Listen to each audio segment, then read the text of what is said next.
আসসালামু আলাইকুম। আশা করি সবাই ভালো আছেন। আলহামদুলিল্লাহ সবাই আমরাও ভালো আছি। তো আপনাদের সাথে শেয়ার করব হচ্ছে আজকে এই তো পুঁই শাক দিয়ে আলু দিয়ে চিংড়ি শুটকি দিয়ে রান্না করব।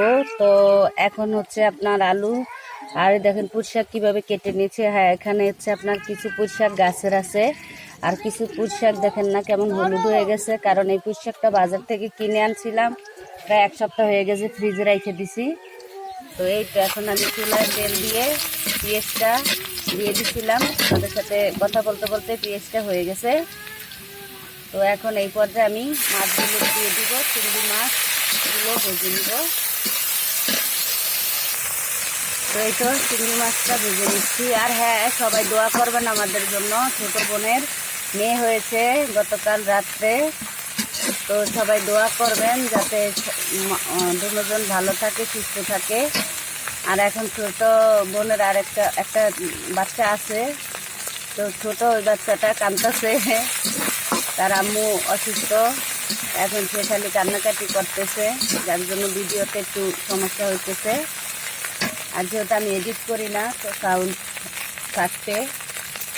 তো এই তো দিয়ে দিলাম রসুন, দিয়ে দিব জিরার গুঁড়ো,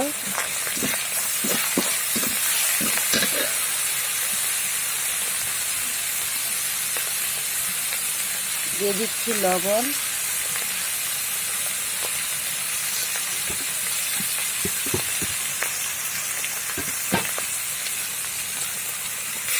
দিয়ে দিলাম পানি। হ্যাঁ, আমি এখানে শুধু আদা বাটাটা অ্যাড করবো না, একটু মরিচ,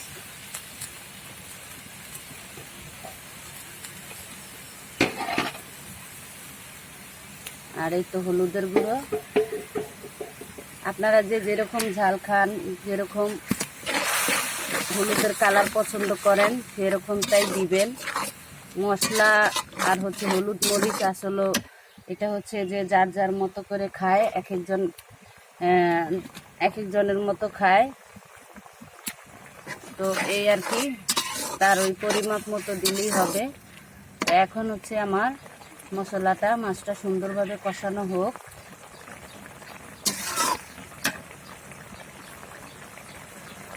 তো এই তো কষানো হয়ে গেছে, একটু ঝোল ঝোল আছে, সমস্যা নাই। এর মধ্যে আমি সব কটাকে দিয়ে দিচ্ছি, শাক আর আলু দিয়ে নেড়ে চেড়ে।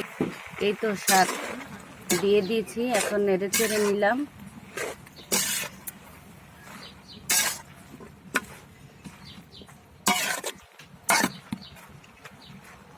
এখন এটা কষানো হতে থাক, কারণ পানি আর দিব না কষাতে, কারণ এই শাক থেকে একটু ঝোল উঠবে। আর তো দেখলেন মশলাটা একটু ঝোল ঝোল ছিল, মশলাটা পুরোপুরি শুকাই নেই।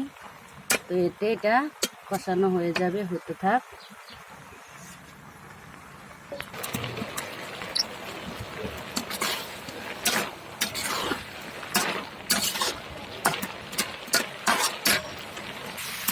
তো এই তো দেখেন লাগা লাগা হয়ে গেছে কষানোটা।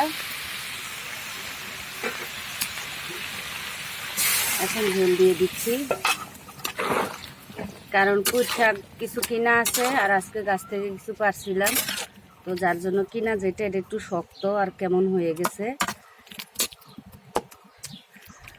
তো এই ঝোলেই হয়ে যাবে, তরকারিটা হতে থাক।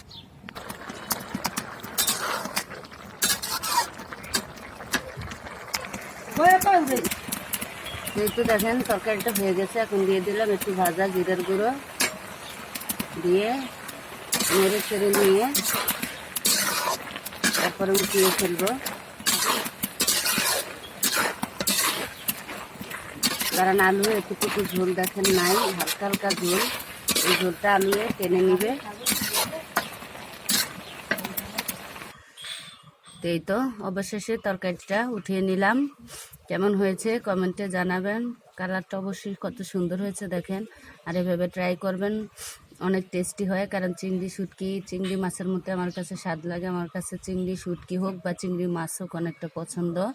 তো যার জন্য আমি এভাবে রান্না করলাম। কি বলবো, গ্যারানটা এত সুন্দর, শাকটাও টেস্টি হয়েছে।